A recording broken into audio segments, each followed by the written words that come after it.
Ya, jadi kalau data kita terakhir kita itu deflasi sudah 3 bulan berturut-turut kalau nggak salah. Jadi deflasi terus.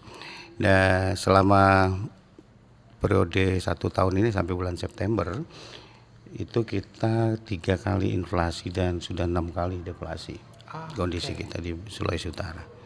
Itu secara month to month, tapi kalau secara Y on Y kita inflasi terus. Jadi kalau secara month to month memang kita mengalami deflasi, ada deflasi, tapi kalau secara Y on Y kita itu Tetap inflasi. tetap ya? inflasi. Oke. Kemarin terakhir kita Y on Y itu 3,6 ya. 3,6. Ya, 3,66 ya. Penyebab kalau secara mantuman ya, penyebab deflasi kita itu secara mantuman itu terutama akibat tomat. Kalau kemarin ya, jadi pendorong inflasi itu terakhir itu selalu kita itu hampir 1 tahun itu tomat, cabai rawit, kalau secara mantuman tomat, cabai rawit dan daging babi. Nah itu secara mantuman gitu. Itu tiga komoditi yang selalu mendominasi gitu.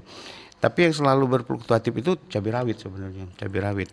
Kalau daging babi ini sebenarnya akibat dari tahun kemarin. Ya, yang Tahun sempat kemarin tinggi yang itu, sempat Pak, ya. harganya hanya 30.000 dan sekarang harganya di atas 100.000. Nah, sebenarnya inflasi deflasi itu yang penting terkendali. Jadi sebenarnya dari pemerintah pusat pun itu sebetulnya yang diutamakan itu adalah mengendalikan inflasi, bukan menurunkan. Tapi kalau inflasi dan deflasi terkendali itu aman sebetulnya. Nah, tinggal ringnya. Kalau ring pemerintah pusat itu sebenarnya inflasi itu di 3. Antara 3 sampai 4. Ya. Itu masih bisa, sebenarnya masih main dia kalau ini. Kalau deflasi sekitar itu juga. Nah, angka yang ada di Sulawesi Utara emang sebetulnya menurut angka dari kita itu masih wajar. Tetapi memang selama kalau dia akan turun-turun deflasi terus selama ini memang harus diperhatikan tadi seperti lain ada produksi dan lain-lain. Karena begini, kalau dia selalu turun-turun terus, itu kan daya beli masyarakat kurang sehingga pasokan nanti akan berkurang dari petani dan manufaktur. Ya. Kenapa barangnya nggak laku? Ya, ya. Nah, akibat dampak dari ini itu bisa jadi PHK dan lain-lain. Itu sebetulnya. Tetapi kalau dia masih terkendali nggak ngaruh. Nah, pemerintah pusat sebenarnya seperti kata Memlena tadi, yang bisa, yang penting adalah bisa mengendalikan ini, mengendalikan harga-harga ini. Nah, tadi seasonal seperti kata Memlena, ini seasonal. Kita kan di Desember pasti banyak nih butuh nih Ya. bahan makanan. Nah, mampukah pemerintah untuk memasok barang pada saat persiapan di Desember sehingga inflasinya tidak tinggi gitu.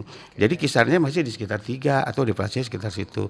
Nah, ini yang mungkin yang perlu dilakukan juga. Tapi saya tahu pemerintah Sulawesi Utara sudah sekarang ini mereka mendatangkan cabai, mendatangkan daging babi entah dari luar untuk menstabilkan harga sebetulnya itu.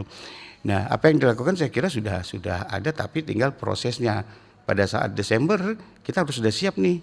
Itu seperti kata Mbak Melena tadi. Permintaan Iya, sangat tinggi, Pak. iya itu.